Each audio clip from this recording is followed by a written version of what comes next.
Hakomeje kuvugwa ikibazo mu baturage aho usanga abagore bamwe baratereranwe n'abagabo babo, usanga inshingano z'urugo zarahariwe abagore gusa. Bamwe mu batuye mu mujyi wa Kigali bahuriza ku kuvuga ko iki kibazo gihari. Twaganiye na bamwe mu bagore batandukanye bagaruka kuri iki kibazo cy'abagabo bakorera amafaranga ariko ayo bakoreye yose bakayajyana mu nzoga, bityo bakibagirwa inshingano zo kwita ku rugo. Umwe avuga ko inshingano zose umugabo yazimuhariye, aho usanga kurera abana, kwishyura amafaranga y'ishuri ndetse no kwishyura ubukode b'inzu byose ari we ubikora. Mfite umugabo ni umuntu w'umusinzi wirirwa mu nzoga. Mfite abana n'ubu mfite umwana indera ariko nabuze ubufasha.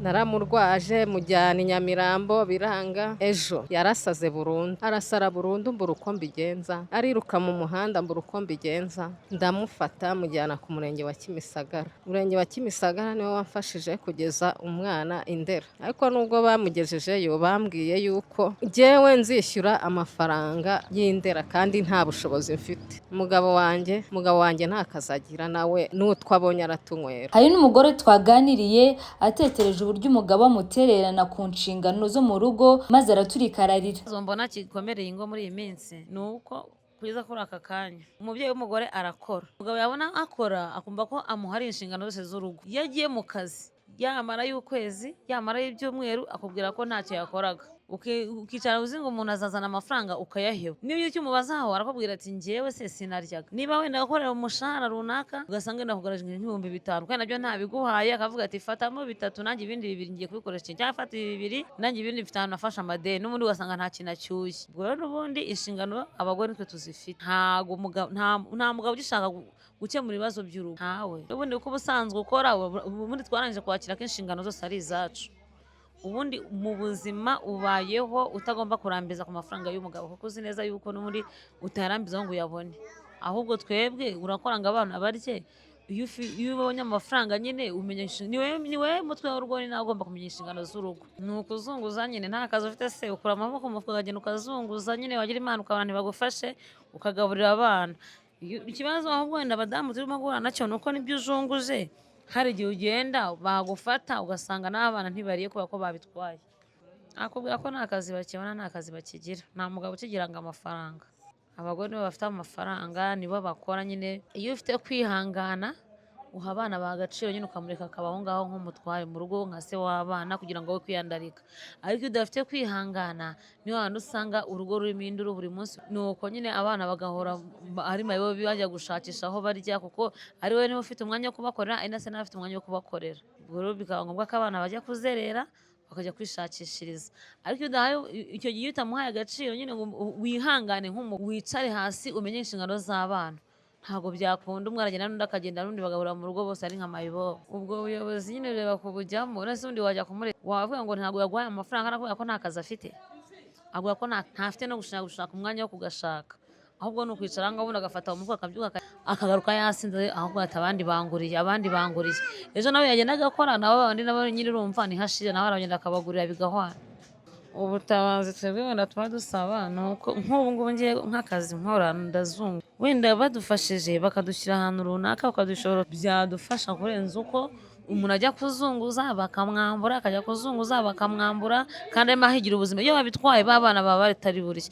Iyo babitwaye ejo ukajya kuguza igishoro, nyirinzi akaba arahagaze, urumva ni ikibazo kugira ngo uzabone amafaranga yo kugaburira abana, ubone ibyo bari butware. Niba uzunguje utuntu bakadutwara ubone nayo kugira ngo uzagere kuri ya nzu. Ni ibintu bikomeye cyane nyine, ariko umuntu abyihanganiramo agashakisha kugira ngo umwana byibuze abone se hariya.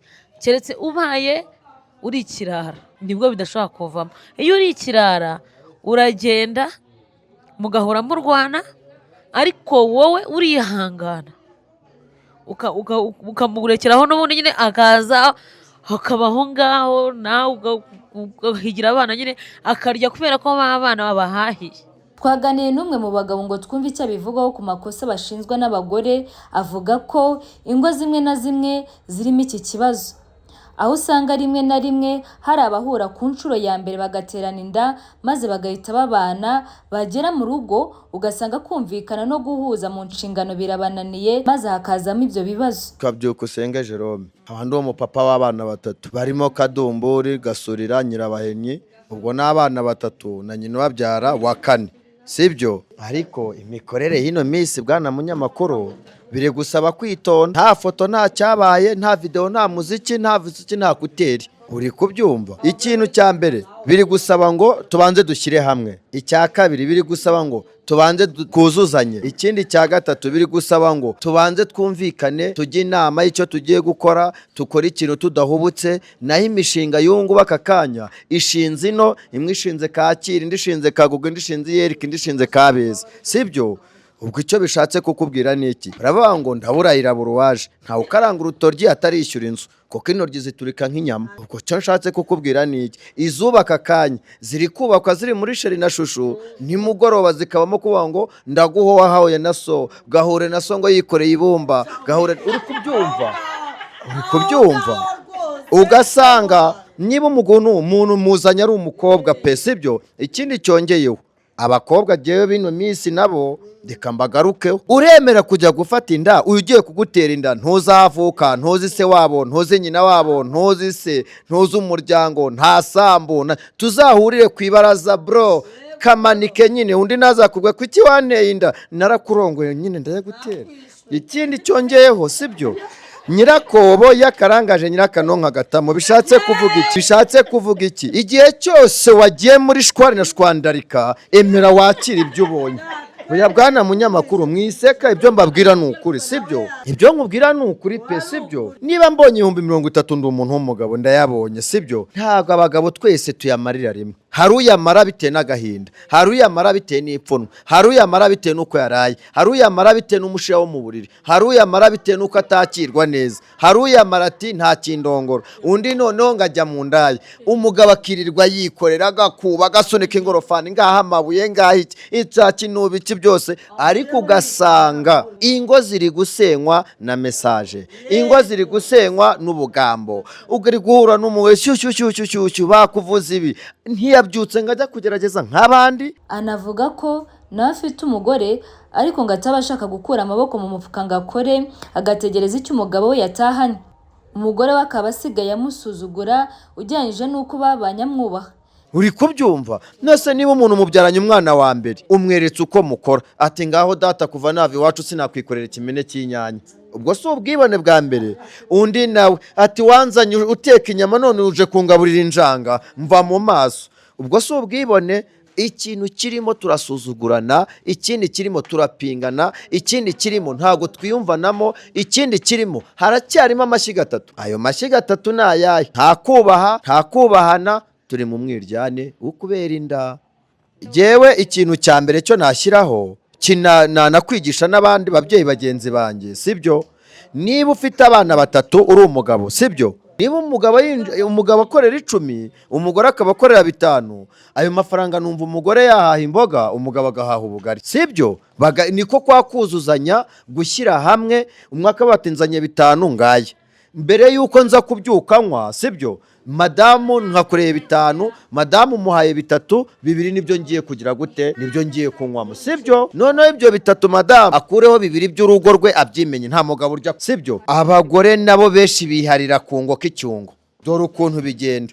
Hari umugore uha igishoro nawe akajya mu muhanda ngo ajye gukora, ntaza kwereka umusaruro w'ibyo wabonye, ahubwo agahora gutega amarira. Abo bagore nabo babaho. Ikindi cyongeyeho, hari ugukora, hari no kujya muri sosiyete y'abagore bagenzi bakagusenya, ugasanga cya gishoro cyashirira hehe muri bya matiku. Ngwino tujye mu kibina, icyo kibina umugabo ntacyazi, ibyo bazabipfa. Ngwino abonye umugore mugenzi we, tujye mu yindi nama, umugabo ntayazi. Ibintu bitariho kumvikanwaho ni ibintu batabanje kumvikaniraho mu rugo. Ari nabyo bya bintu uzasanga ubusafuriya bugiye hejuru, amatera akajya hejuru. Kubera iki? Ntibabanje kubijyamo inama. Kwese ntazibana zidahuje amahembe ngo zotakomanira mu marembo y'ibikingi bisohoka, sibyo. Uri kubyumva? Ari umugabo hari igihe aba ari mwiza, umugore nawe ari mubi. Twese ntago abantu bahuza, umutima 100%.